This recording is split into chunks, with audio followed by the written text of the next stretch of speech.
join us on your number one labor program from Africa to the rest of the world, the Tripartite, the Worker, Employer, and Government Roundtable. I am your regular host, Abulu Osemahu. Now, after 4 years of war in Russia and Ukraine, workers are still paying the price. We'll give you an update on that. Do you know that Canada new guidelines for those that want to japa? Okay, wait for a global update on labor matters for that. There is a development in the United States, whether workers want a pay cut to work from home or you want a pay rise to forfeit your vacation. We'll give you an update on that. What do you know about bilateral labor migration agreement? Wait for that.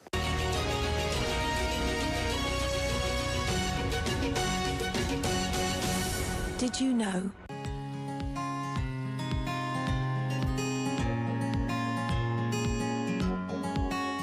Protection of migrant workers' rights in bilateral labor agreements. A major reason why countries of origin enter into bilateral labor agreements is to ensure better protection of their workers in destination countries. For this to be effective, there are two requirements. First, there must be provisions in the agreements that clearly spell out the protections afforded to migrant workers. Second, the bilateral labor agreements must be effectively implemented and monitored.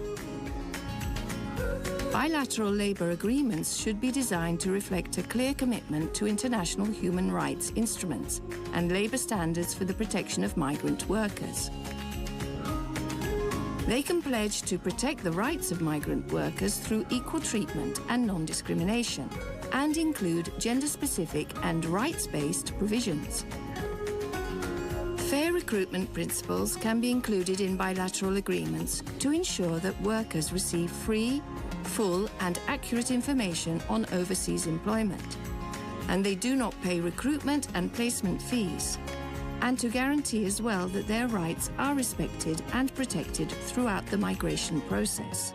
Bilateral labor agreements can commit signatory countries to provide needed assistance to migrant workers and to brief them fully prior to departure on their rights and obligations, working and living conditions, and the economic, social and cultural situation in the destination country. Agreements can also provide post-arrival information to workers, as in the Memoranda of Understanding signed by the Republic of Korea with several Asian countries. A key provision in agreements for ensuring protection relates to the employment contract between the worker and the employer. It should include specific information on remuneration, wage protection, conditions of work, the right to leave and rest, living conditions, dispute resolution, and social protection provisions, including maternity protection. This is especially important for domestic workers, who are often not covered by labour laws in most destination countries. The agreement should also specify that migrant workers will be fully protected by the labour and employment laws of the destination country, on par with national workers. Annexing a standard or model employment contract to the bilateral labour agreement constitutes a good practice, provided the model complies with the international human rights and labour standards. This can contribute to more equitable living and working conditions among all migrant workers, as well as between migrants and nationals. Agreements can also contain commitments by both parties to better regulate and minimise migration and recruitment costs, which can help workers avoid high debt burdens that may put them at the risk of debt bondage and other forced labour practices. Agreements should also contain specific articles to ensure easy access to complaints and dispute resolution procedures, and mechanisms for access to justice in case of violations. Specific complaints mechanisms may be required in the case of violence and harassment. These provisions enable workers to seek redress for violations of their rights. Bilateral labour agreements can also ensure social protection for migrant workers by providing coverage for social security in line with national laws. Where migrant workers are excluded from national social security systems, as in Gulf Cooperation Council countries, they can specify access to healthcare and workplace accident and injury compensation as a minimum. Many agreements also contain provisions for workers to remit their savings to their families in countries of origin.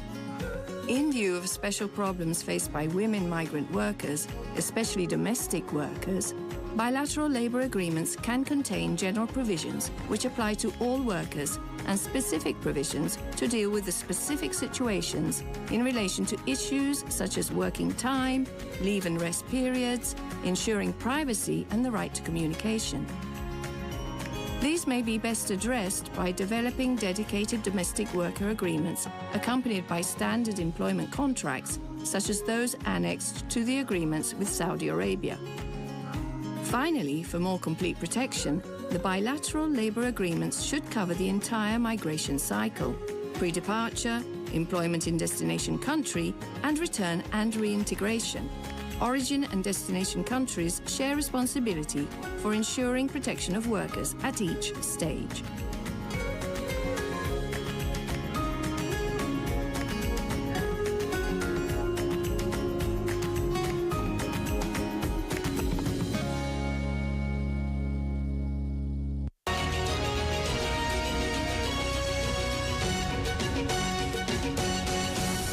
Did you know?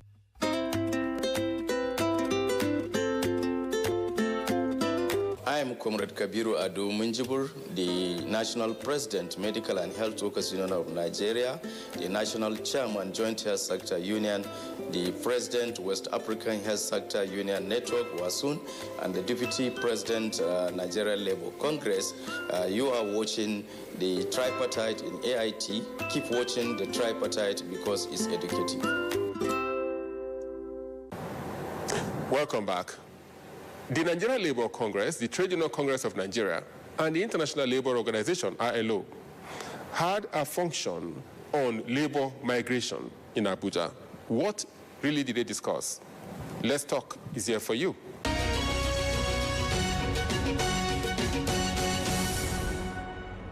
Yeah, I think one of the key issues that we discussed here is the whole issue of campaigns, advocacy, and public awareness. We need to be aggressive so that this information that we are talking about, ethical recruitment, fair migration, is information that goes to the users of this information. Before people decide to japa, they also need to know about how are they going, how have they been recruited, and whether the jobs that they've signed for are the jobs that they are going to get out there. They also need to know about these union-to-union partnerships. If I arrive in Saudi Arabia, for example, is there a union number that I can call to inform that I am here? If I am facing unfair labor practice, is there a free toll number that I can call? So this information, we need to be aggressive and ensure that we disseminate the right information through the right platforms. I think part of this is embedded in the bilateral labor migration agreements. If country A, which is a sending country, and country B, which is a receiving country, have a bilateral labor agreement, this is how some of the post-departure or arrival, when you are in the country of destination, can be captured. What does the agreement say? Is there a consular labor attaché in the country of destination that can then register that so-and-so has traveled from country A to country B to do work? Then those are the people that will be having oversight on the working conditions. These are the people that can also deal with issues of working conditions when they are violated. These are the people that will also be responsible for repatriation if something goes wrong, or reintegration when they want to go back. So the issue of bilateral labor agreements is a training that we are doing a lot for social partners, workers, employers, including NGOs. Then the MOUs between unions from sending countries and unions from receiving countries is another way of dealing with issues of countries of destination. If the two unions have a bilateral agreement, we'll be sending you information that they are our members that have come to your country to do domestic work.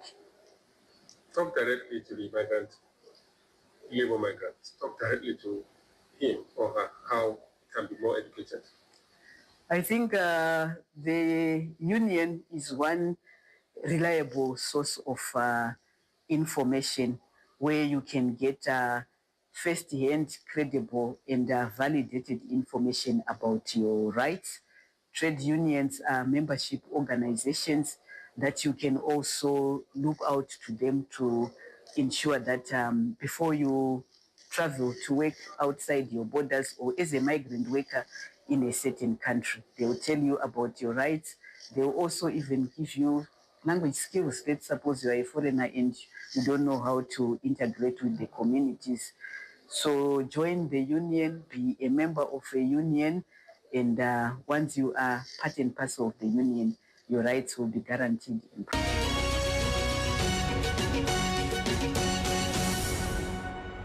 Yes, as a young Nigerian who want to jackpot, my advice to you is that jackpot in a regular, orderly, and safe manner. Avoid irregular jackpot.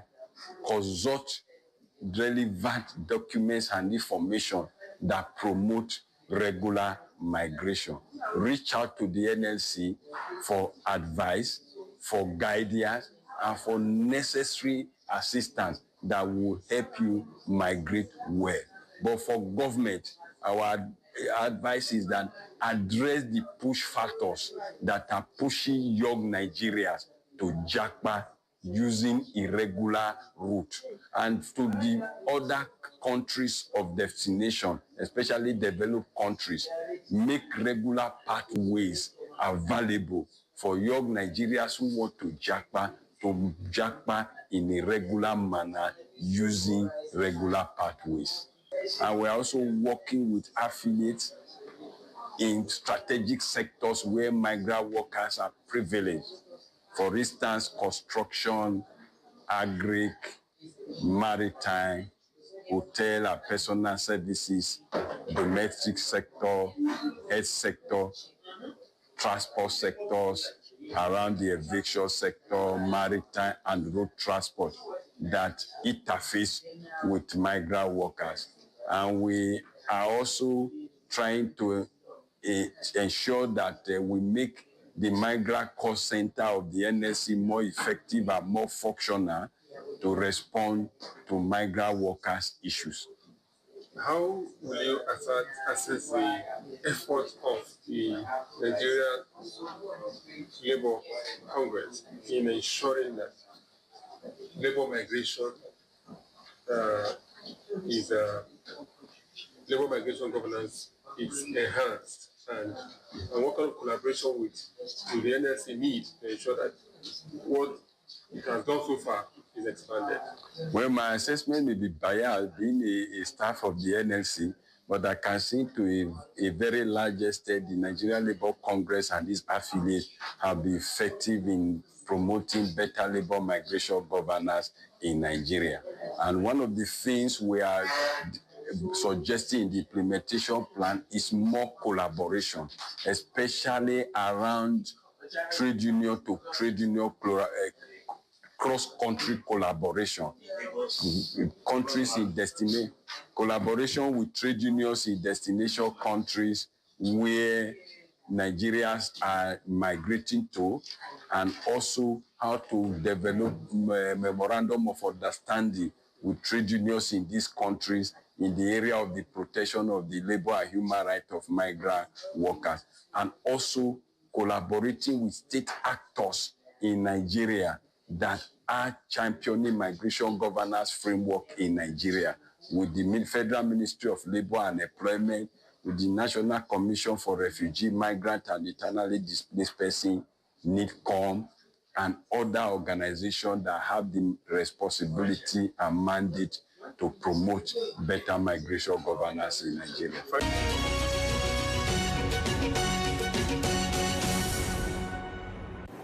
All right, we told you in the opening about development across the world, in Canada, in the United States of America, and whether you prefer a pay cut to work from home or a pay rise to forfeit your vacation. Let's hear from our colleague on Global Update, Shaping the World of Work.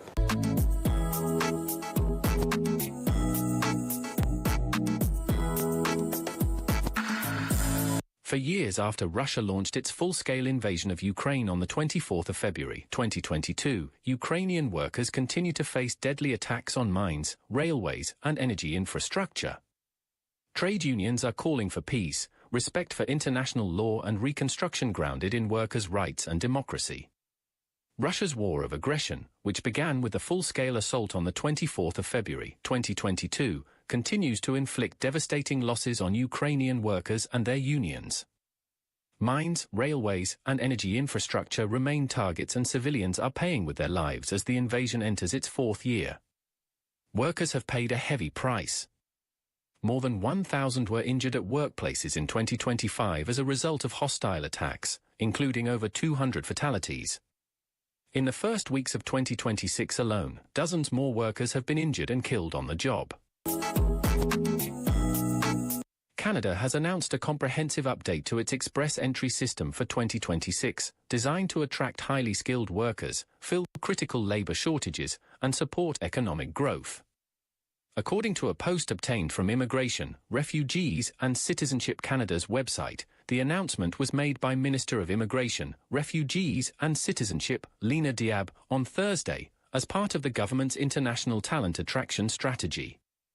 Diab said the changes aim to restore control and balance and rebuild confidence in its immigration system while ensuring newcomers can contribute effectively from day one. The government has set clear immigration targets within a measured framework to align with labour market needs, provincial priorities, and Canada's humanitarian objectives.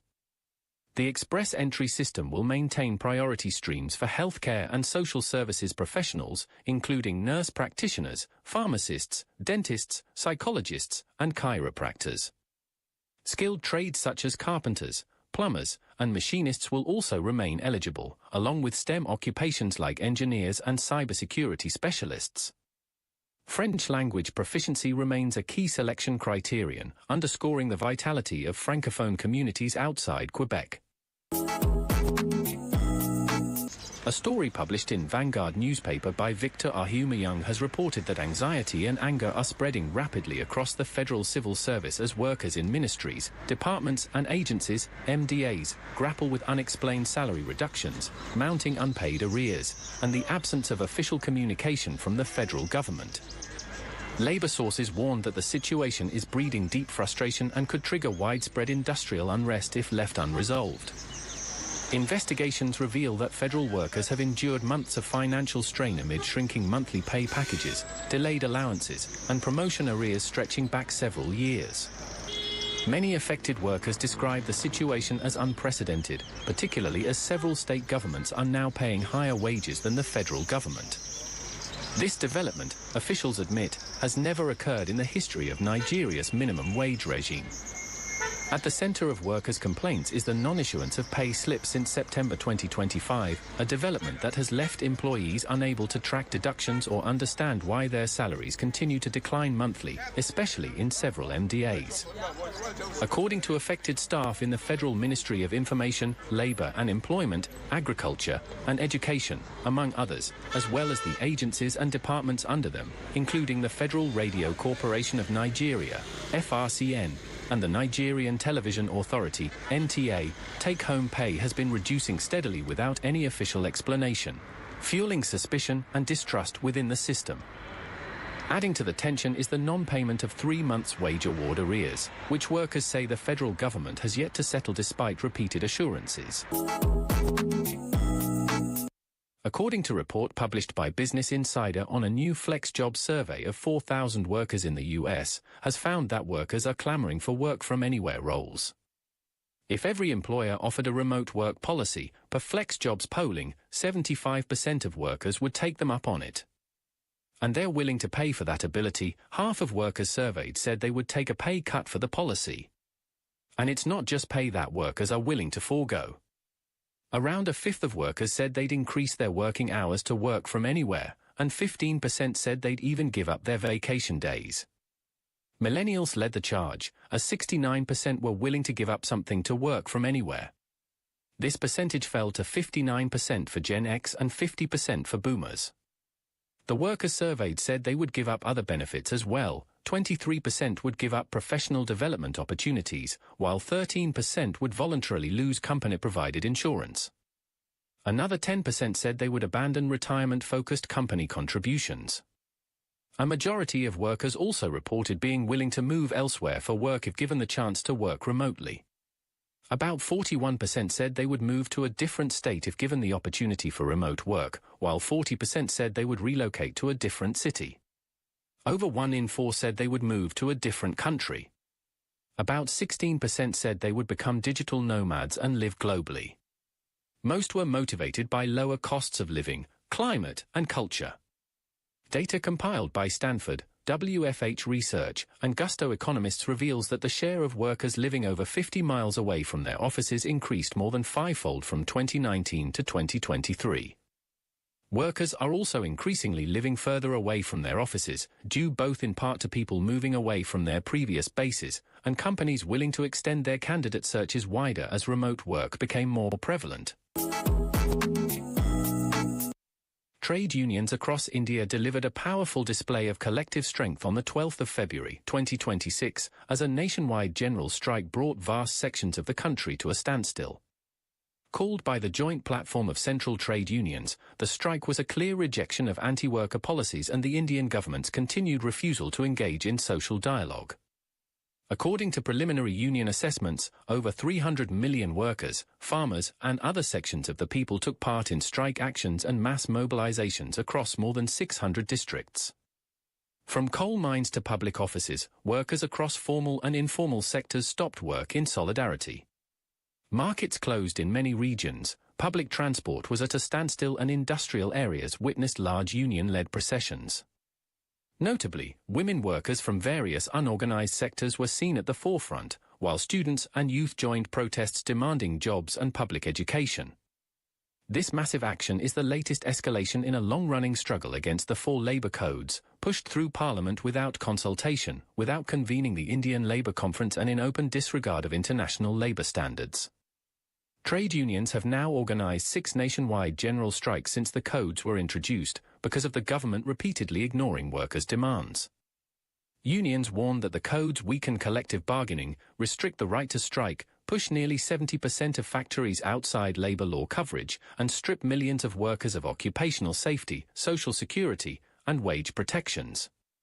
Frustrations with the legal developments have further intensified since the release of the draft labour policy Shram Shakti Niti 2025, which unions say openly seeks to centralise power and recast the state as a facilitator for employers rather than a guarantor of workers' rights.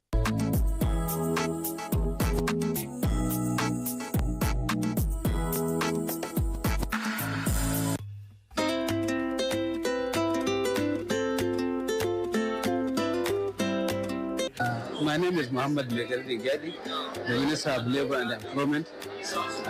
You are watching the Tripartite program on AIT. All right, that's all we have for you on this package. Thanks for investing your time with us. Don't forget to contact us for sponsorship, collaboration, partnership, and support. I am your host, Abulu Osemahu. Thank you.